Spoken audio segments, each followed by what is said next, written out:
Isroil uning o'ligidan ham tirigidan ham qo'rqadigan, Isroil maxsus xizmatlarining birinchi raqamli qidiruvdagi nishoni Aqso to'foni operatsiyasining mualliflaridan biri, Hamas maxsus xizmati bo'limiga asos solgan sionistlar tomonidan Xon Yunus qassobi nomini olgan Yahyo Sinvar kim?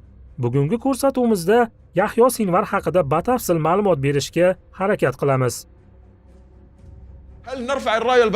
Oq bayroq ko'tarib taslim bo'lishimiz kerakmi? Yo'q, biz aslo bunday qilmaymiz. Bizdan dunyo ko'z o'ngida xuddiki yuvosh qo'ydek so'yilib ketishimizni va bunga qarshi hech qanday ovoz chiqarmasligimizni xohlashmoqdami? Hech qachon bunday bo'lmaydi. Biz xalqimizni kuchimiz yetgancha himoya qilishlikka qaror qilganmiz. Ko'rsatuvni boshlashdan avval oldin siz azizlardan kichik bir iltimosimiz bor. Biz taqdim qilayotgan ko'rsatuvlardan yanada ko'proq insonlar foyda olishlari uchun kanalimiz obunachilari sonini 1 millionga yetkazishni maqsad qilganmiz. Sizlardan kanalimizga obuna bo'lib, videoga like bosishni va kommentariyalarda o'z fikringizni qoldirishingizni so'rab qolamiz.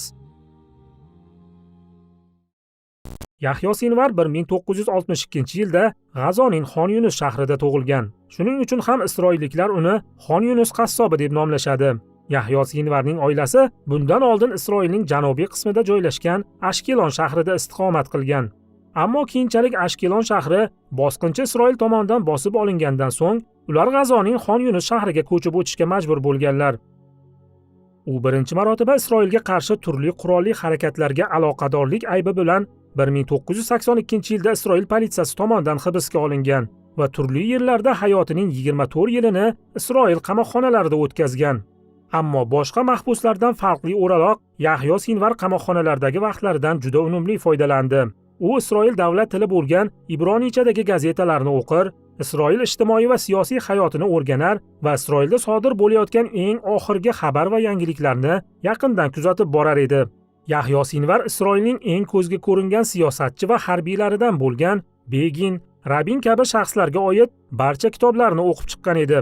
Isroil ichki ishlar maxsus xizmati Shin Bet tomonidan berilgan ma'lumotlarga ko'ra, Yahyo Sinvar Ibronichada bemalol gaplasha oladi, yoza oladi va o'qiy oladi. Qisqasi, qamoqxona u uchun madrasaga aylangan edi.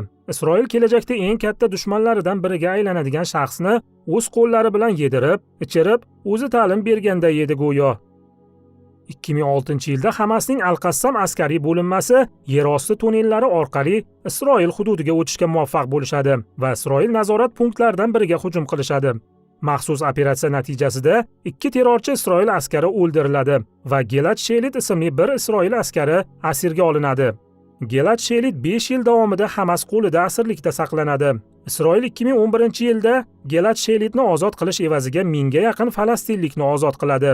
O'sha ozod qilingan falastinliklar orasida Yahyo Sinvar ham bor edi.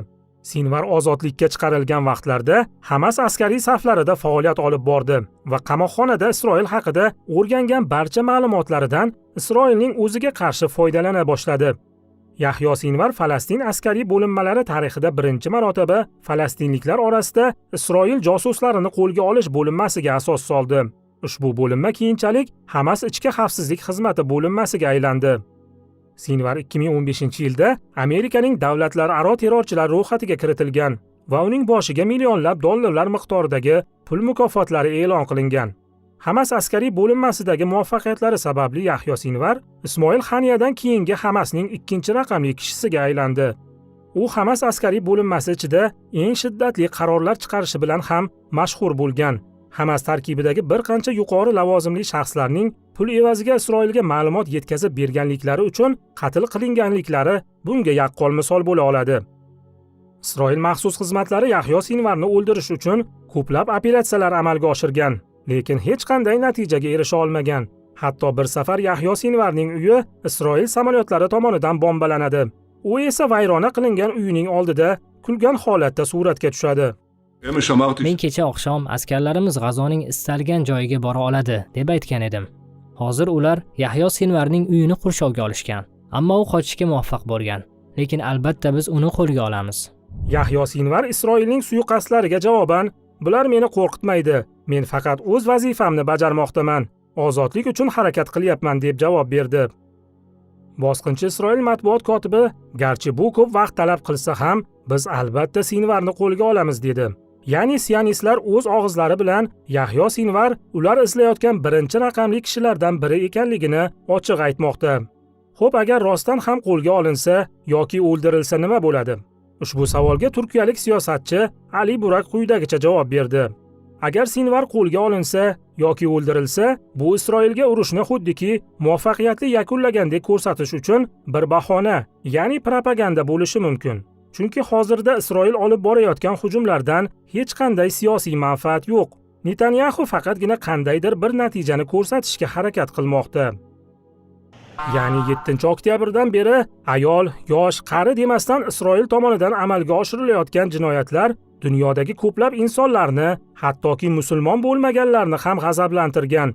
Ko'pchilik insonlar yahudiylar va Isroilga nisbatan salbiy fikrlay boshladi.